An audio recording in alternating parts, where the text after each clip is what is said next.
I've been an artist since I was a wee little baby. That means my parents bought me a lot of how to draw books, and I still have my first one. I'm Man217, and today I'm gonna draw from my old how to draw kids book, but I'm gonna make it epic. Explosions. This book is about 25 years old, and it's held together by tape.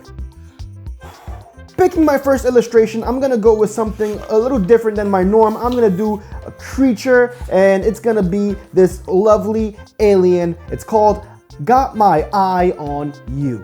So first I'm gonna draw it as it's done in the book, and then I'm gonna make it epic. So make sure you stick around. You don't wanna miss it. Step 4 says to draw the mouth, which is on the belly, and honestly, I didn't even know that that was a mouth. I thought it was just a detail on the shirt, and if that's the mouth, that means she's not wearing a shirt. Alien boobas, perverts. Now, this is nothing against Neil Yamamoto, which is the artist of this book, but I feel like he's teaching some bad habits, but we'll get back to that one later. I draw his arms, which look like tremors, and continue to add the suit detail. The last episode erased all the guidelines that were used to help you create the character, and then I decided to add a dark black outline around the character just to help it pop. Now, I mentioned earlier about a bad habit that he's teaching, and that is bad tangents. You can see that here on the hip and especially on the legs. Bad tangents is where two lines intersect and kind of take the same path. This confuses your mind to know what the line is actually for. It messes up your composition, and it can really mess up your artwork. You see that especially on the shoes. You don't know where one shoe ends and the other one starts because they're pressed up, sharing the same line. Moving on to my version, I'm gonna make this look epic and awesome. I'm gonna start the same way by drawing the circles for the head and the eyes, but I want to make him look a little bit more grotesque, a little bit more scary, and a little bit more awesome. After I draw the circle for his body, I gotta draw on his arms, and I kind of change it from a tremor to a tentacle. I do this because I feel like creatures with tentacles are kind of creepy and scary. Sorry, octopi. And yes, octopi is a plural for octopus. You can use octopi or octopuses, but I don't like to say octopuses. Sounds weird. I want to make sure I exaggerate that mouth on the belly, so I make sure I have nasty sharp teeth and the mouth wide open, so you don't confuse it for anything else. You know it's a mouth on the belly. Which means, again, no shirt on this alien, so alien boobas. Just kidding, I'm not gonna draw that, perverts. I add some slime to the eye and more tentacles behind it. I wanted to have 8 tentacles like octopi because they are scary and gross. I move on to the inking, and as I'm doing the inking, I'm thinking about what will make it more grotesque. So I add some bumps to the upper tentacles to make it look a little bit more weird. Picking the colors is very easy to me because I just think green is a very grotesque, nasty color unless you're drawing nature, but if you add it to a creature, especially a dark green, you think of a nasty, slimy, weird creature. And then I decided to add some purple to it because purple and green just make a weird, gross creature. Sorry, Barney. When I'm finished coloring it, I break one of my rules. Yep, I did it again. I start rendering without drawing a background. I did that because I was being lazy. Don't be lazy like me. Okay? When you be lazy, you only be hurting yourself. Uncle Iroh, 32 BK, before Korra. You should always do your background and scenery first because it can affect where the lighting is coming from and how the lighting interacts with their character. But again, I wasn't gonna draw a background because I was going to be lazy. But don't be lazy. After I'm done with the rendering, I add a quick background. I'm gonna do something simple. I wanna have a nice rock formation in the background. I wanna make it an alien planet, so the rock formations are kinda strange. Add some shadows and some lighting behind it. And to make it more grotesque and weird, because I want this character to be, you know, nightmare fuel. The things you see in your nightmares, that things that you know hide underneath your bed. I add some spider webs to further push that. That's right, in this planet, there are spiders. Okay, I personally think spiders are not from this Earth. I think they landed here on an asteroid 100,000 million years ago. I'm not sure about the numbering. but I don't think they belong here. Nope. Don't go telling people that, because I'm probably wrong. But I'm probably right. Spiders scare me. I add a lighting effect, some sparks in the air because I think sparks make everything cooler. I get rid of the harsh black outlines because I kind of want it to look like lineless art in some cases, and I keep some lines in it. That's just my style of drawing. You can do what you want. Some people like those harsh black outlines. Some people draw without outlines at all. I do a mix of both. Here it is, my alien. She got her eye on you.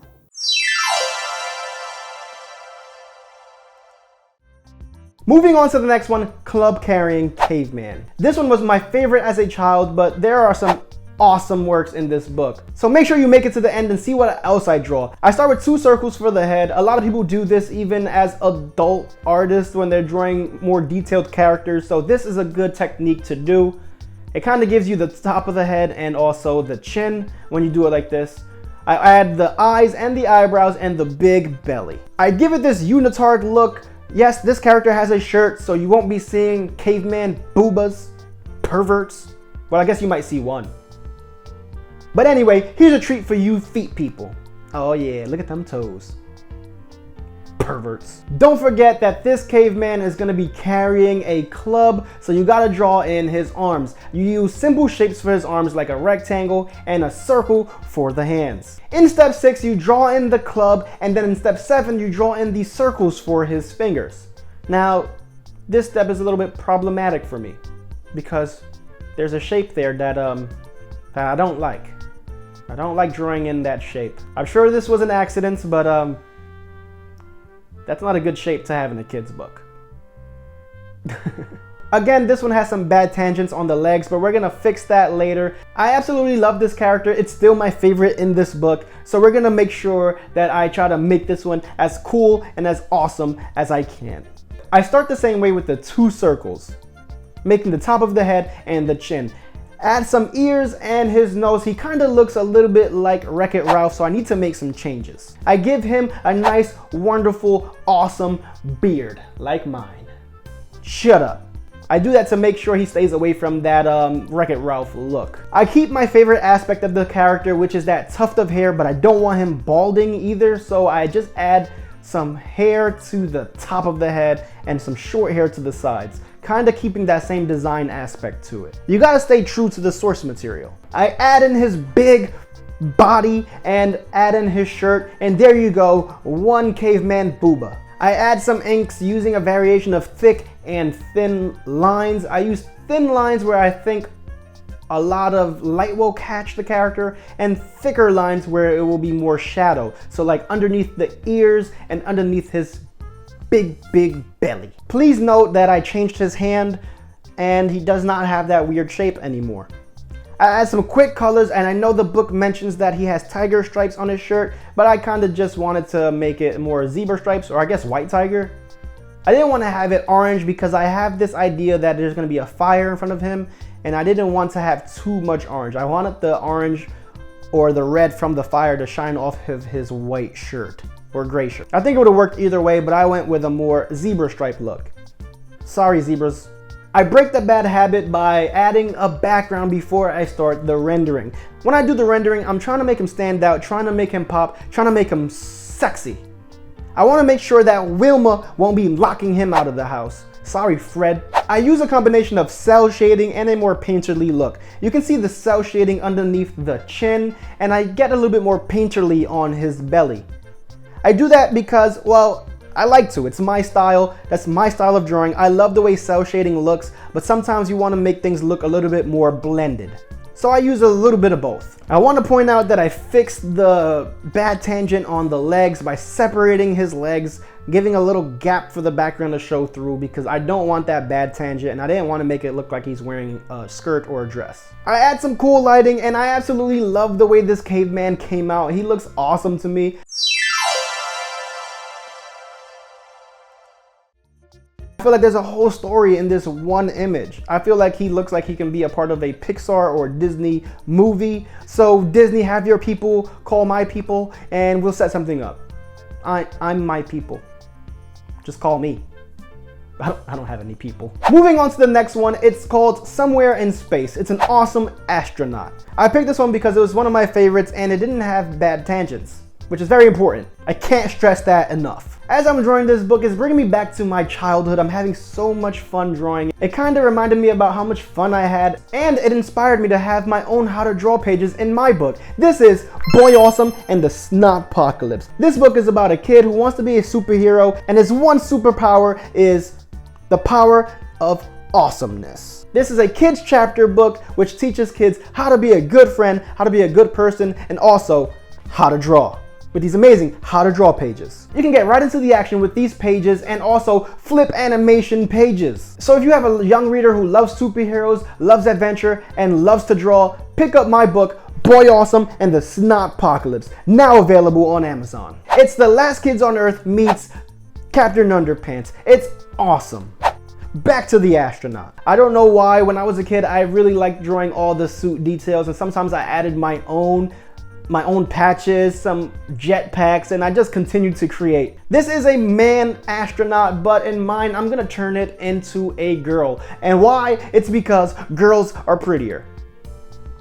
So when I draw mine, I don't start with the 2 circles for the head and the helmet. I draw the head first and make sure I got my character looking as beautiful as I want it to look before I draw the helmet. As you can see, I don't draw in the hair just yet. I leave that spot open because I'm gonna come back to it later. I start adding the big clunky suit because she's an astronaut. She needs a lot of space in there. Ha! Space pun. I have fun with the patches and add one of my name. This is Astronauts of Ant 217. That's it, I'm changing my niche. We're gonna space travel. I move on to the inking and you can see that I still haven't drawn the hair. I'm gonna come back to that when I finish the inking and I'll tell you why in a bit. Drawing the inks is pretty easy. I try to have a combination of thick and thin lines once again. I needed to do the hair still, so I move over to Photoshop. And that's because I'm not really comfortable drawing very curly hair with that regular pen brush that I use in Clip Studio. So in Photoshop, they have amazing brushes, and a lot of them, and they are included in your subscription. One of the brushes that I found is called Braid. There's like 3 different ones, and I picked the one I like and I just paint where the hair is supposed to be. It gives it a nice textured look. I love the way that makes the curly hair look. I love that brush. I use it all the time when I have to do curly hair. I add a blue tint to the helmet and then set it to overlay and lower the opacity. I move on to the background before I start rendering. Again, I'm getting into good habits. I'm not being lazy. For the background, I just have this dark background with a bright blue planet on the right side. I draw in some stars because I can't be the only star in this video. Ha! Another pun. As I'm drawing the planet, I'm having a lot of trouble. I've drawn planets before and I've never struggled this much, but I didn't like the way this planet was coming out, so I fiddled with it and fiddled with it and fiddled with it. Eventually I came to something that I sort of like, and here's my background. It's done. I move on to the rendering, and the rendering for this one is pretty easy because there's just pretty much 2 colors, the skin and the suit. I use some hard shadows and some soft shadows. You gotta make sure you have a variety of both. Some shadows will be hard and some shadows will be soft. And a lot of people say stay away from the airbrush when doing your rendering. I use the airbrush, but you gotta be very careful because it can make your work look muddy. So be very careful to make sure you blend things in, but make sure you have some hard shadows in there. Add some rim lighting coming from the planet behind the character. Add some lighting on the helmet to make it look more like glass. And here it is, my astronaut. She looks amazing.